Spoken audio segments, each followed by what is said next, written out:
The starship hangar was a cavernous expanse of chrome and humming plasma conduits, stretching farther than Jackson Kane had ever imagined a single room could. He'd grown up with starship posters tacked to his bedroom wall and homemade models cluttering his shelves, but nothing had prepared him for the awe that struck him the moment he set foot on the Aurelian Dawn. The air tasted like ionized ozone mixed with burnt coffee, an odd but strangely fitting scent for a place like this. Jackson was just an engineer. Well, just an engineer might be selling himself short. He was an exceptionally average engineer, the kind that fixed things with duct tape and a prayer. He'd been traveling on the supply freighter, Prospector 7, when a malfunction in the warp core catapulted him and half the crew into an emergency dock with the Aurelian Dawn. That's when he saw her. She walked, no, she glided across the hangar deck like she owned not just this ship, but every ship that ever dared to dock at the Federation's fringe. Her armor shimmered with a subtle iridescence that reminded Jackson of a soap bubble caught in the right kind of light. Her eyes glowed a sharp lavender, and her ears, long, elegant, and tapering to delicate points, twitched with an alien grace that was both captivating and unsettling. In that moment, Jackson's mouth decided to betray him. "You're beautiful," he blurted, his voice echoing over the humming of plasma engines and the background chatter of techs. The world seemed to freeze. Even the ship's main reactor paused in its low thrum, as though the entire hangar held its breath. Jackson winced, expecting a plasma bolt between the eyes or maybe a ceremonial execution involving an electrified tuna. Instead, the Queen's eyes lit with something he couldn't quite place, a mix of curiosity and mischief. She turned to him, her ears perking as though they'd caught the best joke in the galaxy. "Beautiful?" she repeated, her voice a melodic hum with a hint of danger beneath. Jackson cleared his throat, desperately wishing he could crawl into a maintenance hatch and hide for the rest of eternity. Well, I mean, your ship. It's very shiny." Her smile spread like quicksilver across her face. "My ship is shiny," she echoed, then stepped forward, her ceremonial staff clicking softly against the polished deck. "But you meant me, didn't you?" He felt like a frog on a plasma grill. "Well, you see me," she said, her voice dropping to a purr that set Jackson's spine to tingling. "Not just a queen, not just a warrior. You see, me." Jackson's eyes darted around the hangar for an exit sign or, failing that, a convenient black hole to dive into. "I hereby declare you my chosen general," she announced with the casual authority of someone ordering lunch. "Wait, what?" he squeaked, voice cracking like a teenage synth pop star. "General," she repeated, her ears twitching in a way that made him think of an amused cat. "Leader of my armies, fate has chosen you, and I always obey fate." Jackson tried to protest, but his voice evaporated under the weight of her lavender gaze. As the hangar erupted in cheers from the alien crew, some with gills, others with eyes that blinked sideways, Jackson felt his knees buckle. Somewhere deep inside, a tiny voice whispered that this was either the best or worst day of his life. And from the Queen's grin, it was probably going to be both. Jackson Kane found himself walking a corridor that looked like a cross between an organic cathedral and a disco from the 80s. Luminous vines snaked along the walls, pulsing with a faint turquoise glow that kept time with the ship's heartbeat. If starships had heartbeats, which according to the chatty octopus-shaped translator floating beside him, they absolutely did. The floor hummed beneath his boots with each step, like it was whispering cosmic secrets only the truly insane could decipher. He was fairly sure he was halfway to joining that club. Trailing a step behind the Queen, Zalara, she'd finally introduced herself, he tried to catch his breath. The ceremonial armor she wore looked even more intimidating up close, with fractal patterns that shifted in color depending on the angle. Her long, elegant ears twitched periodically, like they were scanning the surroundings for cosmic bad vibes. She'd insisted he be shown to his quarters, though the term quarters felt inadequate for the space she'd assigned him. It was bigger than his entire apartment back on Earth, complete with a gravity pool, a small botanical garden, which according to the octopus translator, doubled as an edible salad bar in emergencies, and a bed so large it could sleep a family of brontosauruses, if brontosauruses had been real and not a cosmic prank from some paleontologist with a sense of humor. Zalara stopped in front of a door that irised open like a mechanical flower. Inside, the lighting shifted from warm gold to cool green in a gentle gradient that made him feel oddly relaxed, like being in the lobby of a spa, albeit a spa that smelled faintly of ozone and alien incense. "Here you will rest, General," Zalara declared, her voice a melodious blend of command and mischief. Her lavender eyes sparkled as though she'd just appointed a cosmic stand-up comedian to the highest military rank known to her people. "General," Jackson muttered, testing the word like it was a hot pepper. "I'm not sure I'm qualified for—" "Nonsense," she interrupted with a grin, ears giving a playful twitch. "Destiny chooses who it will, and I obey destiny." She placed her hand on his shoulder in a gesture that was equal parts comforting and terrifying. "Tomorrow you will begin training. You will learn the art of starship tactics, the strategy of intergalactic warfare, and the etiquette of royal banquets." "Banquets?" he echoed, blinking. "Of course," she replied, sweeping into the room like a holographic wind. "No general of mine can lead an army without knowing how to properly appreciate tentacle souffle." Jackson's head spun. "Tentacle souffle, or plasma wine, or quantum fondue," she added, ticking items off on her long, delicate fingers. "The Gorthak respect a leader who can hold his liquor." He tried to laugh, but it came out as a squeak. "I'm not much of a drinker," he admitted, scratching the back of his head. Her ears twitched again, amusement dancing in her eyes. "Then you will learn, General." The octopus translator gurgled in what he hoped was a supportive way. Zalara gave him a final smile that somehow managed to be both regal and impish. "Rest well. Tomorrow we begin forging the galaxy's greatest general." As she glided out, her staff clinking rhythmically against the floor, Jackson collapsed onto the enormous bed and let the alien softness swallow him whole. He stared at the ceiling, a shifting mosaic of constellations, trying to process the reality of his promotion from reluctant engineer to general of an interstellar army. Outside, the ship hummed with life, the corridor alive with laughter, music, and the occasional clank of alien machinery. He wondered if he'd accidentally signed up for the galaxy's strangest summer camp. At least, he thought with a grin, the cafeteria might have decent coffee. Jackson Kane awoke to the gentle hum of 1,000 plasma conduits serenading the dawn.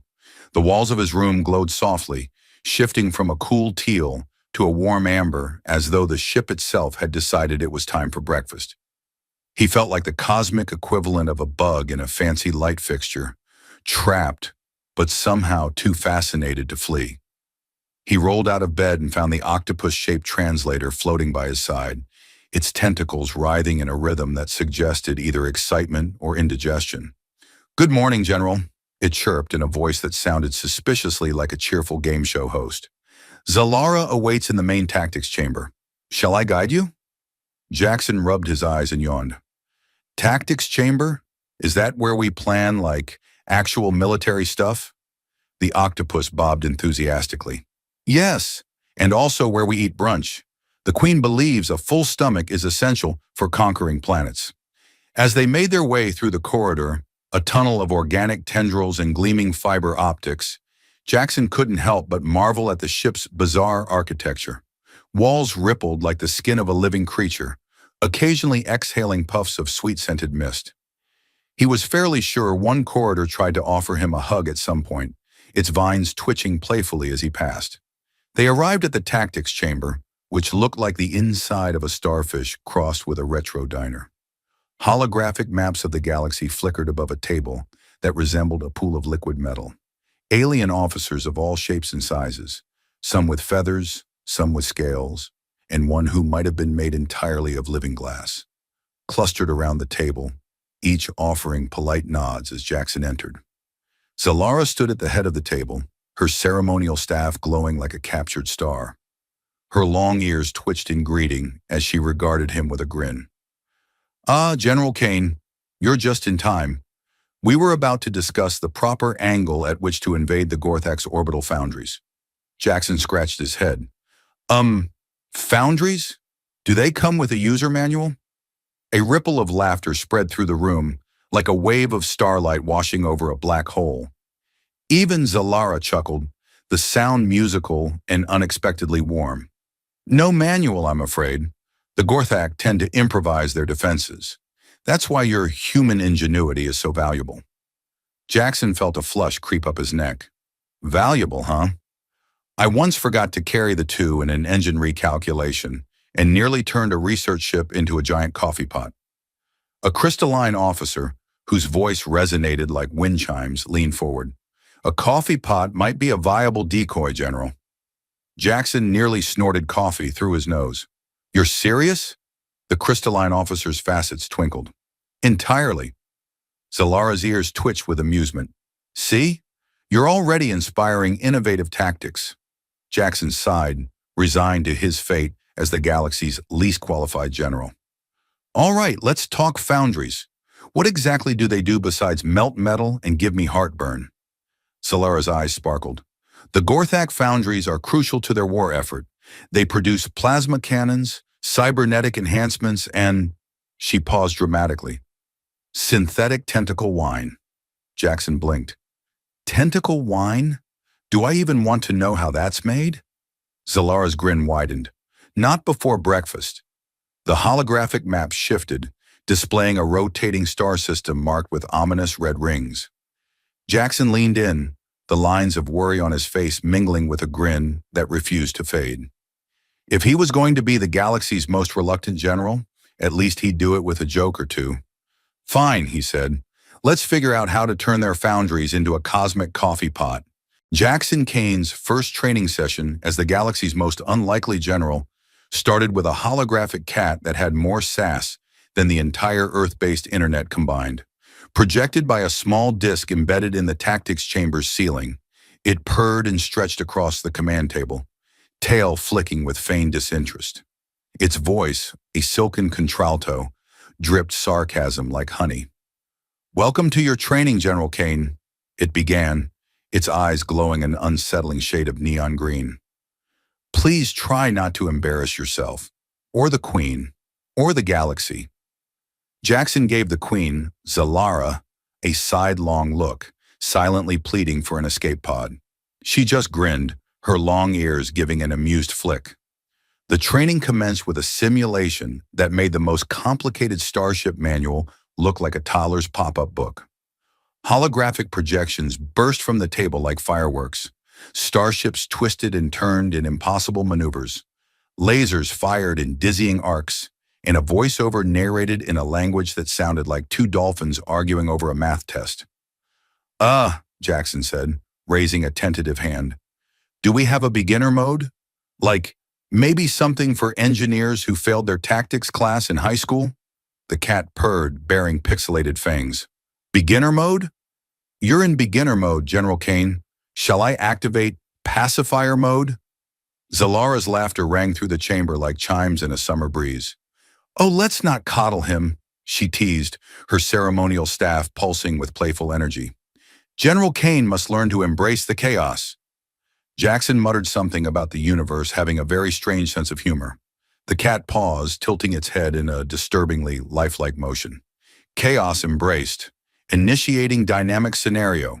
The holographic simulation shifted, now featuring the Gorthak's foundries, jagged monstrosities of steel and plasma, belching smog like a cosmic barbecue gone wrong.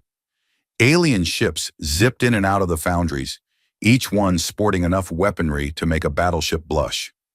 Jackson tried to process it all. So, our goal is to not die. The cat's tail lashed impatiently. A reasonable starting point, but also to disable the foundries, disrupt their plasma production, and ideally cause enough confusion that even the Gorthak won't know which way is up. Jackson's brain fizzled. Right, of course. I'll just, press the big red button and… Don't press the big red button, the cat hissed, eyes glowing like twin quasars. That's the self-destruct. Zalara leaned in, her lavender eyes bright with a mixture of pride and mischief. General Kane, she said, her voice soft but firm. Your gift isn't just in your humor or your improvisation.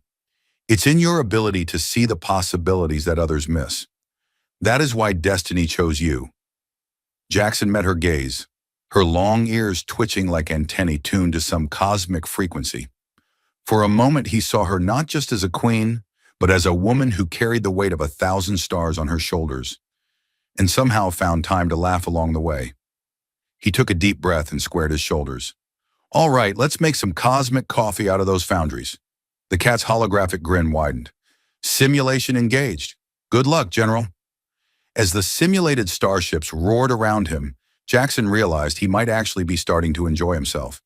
If only he could keep the galaxy from imploding in the process. Jackson Kane couldn't believe how fast everything had gone from reluctant engineer to general of the galaxy's most mismatched army. He'd barely had time to enjoy his alien cappuccino, a frothy concoction topped with what he hoped was whipped cream and not something's reproductive organ, before he found himself on the bridge of Zalara's flagship. The bridge was a riot of organic curves and glowing screens, a place where technology and biology had decided to get cozy and raise weird little cybernetic children. Vines, some bioluminescent, wound their way up the walls, pulsing gently like the heartbeat of the ship itself. The smell of ozone mixed with something sweet and floral, as if the ship insisted on hosting a constant spa day. Zalara stood at the center, her ceremonial armor glinting like the auroras of Jupiter. Her long ears twitched in anticipation as she surveyed the star map projected above the bridge, a holographic nebula of swirling lights and ominous red dots that marked the Gorthic stronghold. General Kane, she said, her voice a soothing blend of command and warmth. It is time, Jackson swallowed. Time. For what exactly? The big speech? The big push? The big, explosion? Zalara's lavender eyes sparkled. Time to lead. Time to make the Gorthak wish they'd stayed home polishing their plasma cannons. Jackson adjusted his new ceremonial jacket, somewhere between a military uniform and a spacesuit from a retro science fiction movie, and tried to look like he knew what he was doing. Right. Okay, so, what's our plan again? Before she could answer, the octopus-shaped translator bobbed into view, its tentacles waving like a cosmic cheerleader's pom-poms. General, the troops are in position. The infiltration teams have reached the outer defense satellites, and our main fleet is ready to warp on your command. Jackson blinked. We're actually doing this? Zalara's grin was both regal and mischievous. Indeed.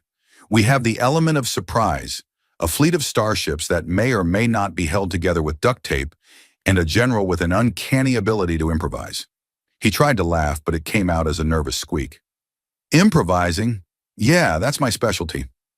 The bridge lights dimmed as the holographic star map zoomed in on the Gorthak foundries, hulking structures that resembled mechanical tumors clinging to the surface of a dying moon. Sparks of plasma flickered in the atmosphere like a cosmic lightning storm. Jackson took a deep breath, trying to channel every half-decent action hero he'd ever seen. All right, troops, let's make the galaxy's worst coffee pot out of those foundries. A chorus of cheers and alien war cries erupted around him, some so strange they might have been declarations of love or insults to someone's grandmother. The bridge shuddered as the ship's engines roared to life. Jackson could feel the vibrations deep in his bones, a rhythm that reminded him this wasn't a simulation anymore. Zalara stepped closer, her long ears brushing his shoulder like delicate wings. Remember, Jackson, it's not just about victory. It's about giving them hope. He gave her a lopsided grin. Hope? Right. And maybe a few good jokes. Her laugh rang out like crystal bells. Exactly. With that, the flagship surged forward and the stars outside blurred into streaks of light as they jumped to hyperspace. Jackson held on tight, bracing for the unknown, his heart equal parts terrified and exhilarated. At least he thought, if he was going to go down in history, he'd do it with a smile. And maybe, just maybe, with the galaxy's most mismatched army at his back. As the stars melted back into constellations and the Aurelian dawn slipped from hyperspace, Jackson Kane felt a strange, almost serene calm wash over him. The Gorthic foundries, once jagged teeth in the mouth of a dying moon, now floated as charred wreckage against the ink-black canvas of space. Plasma fires flickered like dying embers, and the last of the Gorthak resistance fled into the darkness. Jackson stood on the bridge, his new general's jacket streaked with soot, his hair a mess of static-charged spikes. He couldn't help but grin, half disbelief, half pride. The galaxy's worst general had somehow turned the tide. Or maybe it had been the galaxy's weirdest army. Either way, the Gorthak wouldn't be reassembling their foundries anytime soon. Solara approached him, her long ears glinting in the bridge's shifting light. Her armor, now scratched and battle-worn, still managed to shimmer like stardust. "General Kane," she said, her voice a mixture of regal authority and genuine affection, "you have led us to victory." Jackson rubbed the back of his neck, suddenly self-conscious. "Led, huh? More like stumbled through the galaxy's most ridiculous training program." Solara's laughter, musical, bright, filled the bridge. "Perhaps, but in that stumbling, you found strength, humor, humanity, all the things my army and I needed." He met her lavender gaze, realizing just how much she'd come to mean to him, not just as a queen, but as a friend. "Thanks," he said, voice soft, "for believing in me, even when I didn't believe in myself." She placed a hand on his shoulder, her long ears twitching with quiet joy. "Destiny chose well." The octopus-shaped translator floated over, tentacles glowing faintly. "General Kane," it chirped, "our forces have begun relief efforts for the liberated moons. The refugees are requesting—" Jackson raised a hand. "One thing at a time, Eight Legs." He took a deep breath. "First, let's help these people rebuild. Then we can worry about the next cosmic crisis." Solara's smile grew warm and proud. That is the mark of a true leader. He felt a flush creep up his neck but decided to own it. "Guess I'll have to get used to this whole leadership thing." As the crew buzzed with victory, Jackson's thoughts drifted back to Earth, to a simpler time when his biggest worry was fixing a coffee machine. He'd changed, and the galaxy had changed with him. He'd faced fear, found strength, and maybe, just maybe, learned to trust himself. Solara's voice broke his reverie. "General Kane, a celebration feast awaits in the Grand Hall. I believe they're serving plasma wine." Jackson chuckled. "Plasma wine? I'll try not to set my hair on fire this time." Her laughter sparkled like twin stars.